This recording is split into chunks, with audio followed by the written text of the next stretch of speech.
We have breaking news. Video of investigators questioning Casey Anthony about her daughter's disappearance.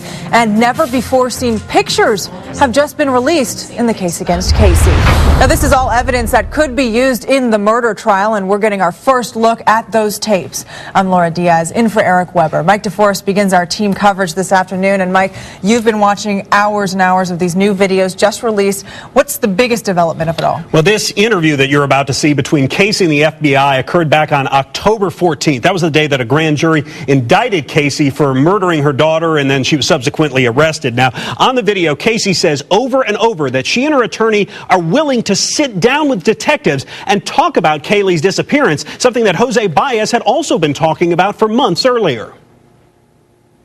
We discussed before that we have no problem sitting down together, him and I, and speaking with law enforcement, or listening to all of the questions that you have, him and I discussing it, and then we go from there. Just hours after a grand jury indicted her for murder, Casey Anthony makes it very clear she is willing to talk to detectives. She even gets her attorney, Jose Baez, on the phone to arrange that meeting with the FBI. She invoked, but she also said that that her exasperation is the same as ours. You guys have wanted the opportunity to speak with law enforcement face to face, and if you guys are interested in doing that, let's get that done.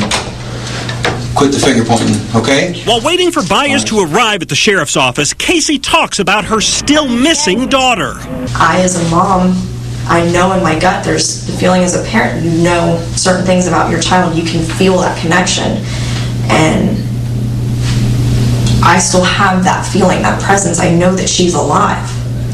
Whether you have a bucket load of evidence downstairs that contradicts that and says otherwise, or all you have is speculation, or nothing at all. FBI agent Nick Savage then lets Casey know they've got a mountain of evidence against her. That we have more than speculation.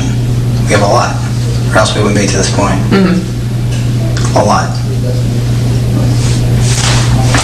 Eventually, Baez arrives, and at first it appears as though he and Casey might cooperate with the FBI. He's going to ask you a question.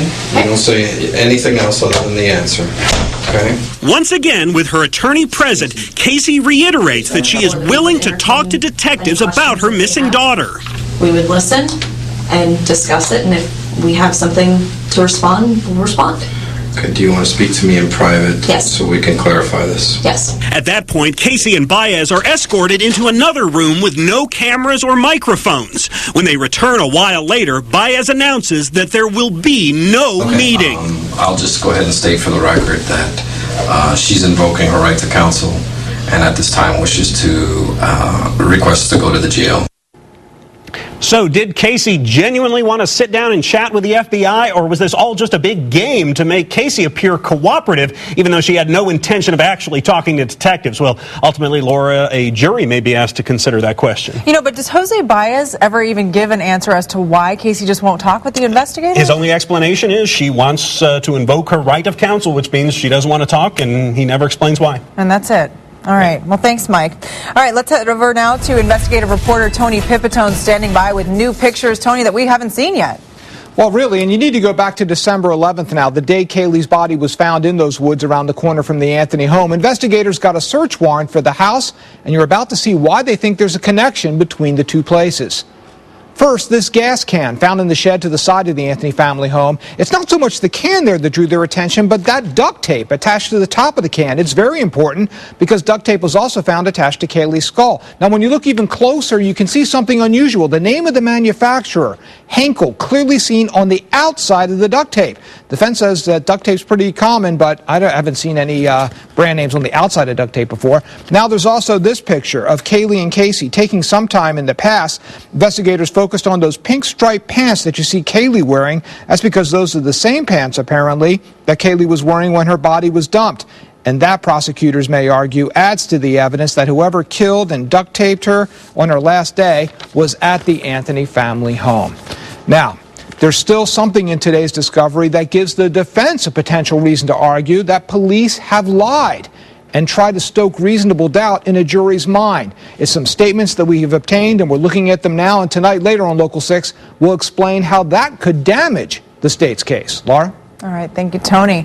Also released today, the hidden camera conversation between Casey's boyfriend, Tony Lazzaro, and her brother, Lee. On July 29th, with Lazzaro's help, investigators put 4 cameras in his car, so when Tony talked with Lee, police could see and hear it all. Well, for 2 hours, they talked at a Subway parking lot. Together, they wondered if Casey was telling them the truth. I didn't really want to talk to you about this, but she really liked to lie a lot. My sister has, since middle school and high school, really, she's always been, if she's deceitful, she's doing it for, I can't even say that. I'm trying to think, does she really do it only to better herself, or does she even just say white lies just to do it? I'm really trying to think now. Because sometimes it seems like she lies just to lie. I want to figure out what Casey I'm dealing with, you know what I mean? Police asked Lazzaro to talk with Lee with cameras rolling to determine whether Lee was telling them everything he knew or whether he was holding back. Investigators learned Casey's story confused Lee like everyone else. Tonight, you're going to hear more of this strange conversation, including a lot of laughter between the 2 men closest to Casey at the time of Kaylee's disappearance.